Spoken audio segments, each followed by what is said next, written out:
নমস্কার। স্বরূপ চট্টোপাধ্যায় এসে গেছি স্পষ্ট বার্তা নিয়ে। দেখুন, স্পষ্টভাবে আপনাদের কিছু খবরের বিশ্লেষণ করতে চাই। আপনারা জানেন আমাদের পশ্চিমবঙ্গ উত্তাল হচ্ছে বীরভূম নিয়ে। বীরভূমে মোহাম্মদ নাজিমুদ্দিন মন্ডল ওরফে টুলু মন্ডলের ঘনিষ্ঠ মোহাম্মদ মিনার মন্ডলের বাড়ি থেকে অনেক কিছু উদ্ধার হচ্ছে।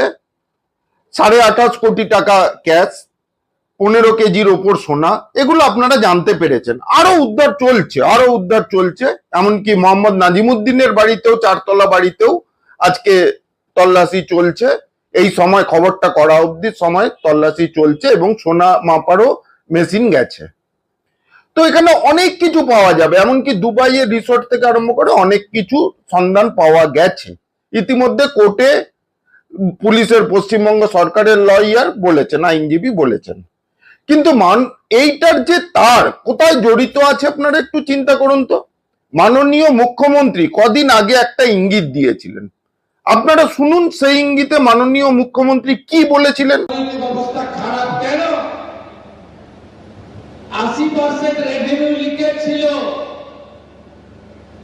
শুধু বীরভূমে 1 বছরে স্টোনে বিগত রাজ্য সরকার পেত 60 কোটি টাকা। 1 মাসে বিজেপি সরকার আদায় করেছে স্টোনে 83 কোটি টাকা, অর্থাৎ 1200 কোটি টাকা একটা ইউনিট থেকে সরকারের ঘরে আসবে। আর আগের সরকারের সময় 100 কোটি জমা হয়ে 1100 কোটি অন্য জায়গায় যেত। এর ফলে আজকে আমাদের রাজ্যে ইকোনমিক্যাল ডিজাস্টার হয়ে। আপনারা শুনলেন, মাননীয় মুখ্যমন্ত্রী বছরে 1100 কোটি টাকা পশ্চিমবঙ্গ সরকারের কর চুরির ব্যাপারটা নিয়ে খোলসা করছিলেন এই বীরভূমের পাথরের খাদানের ব্যাপার থেকে।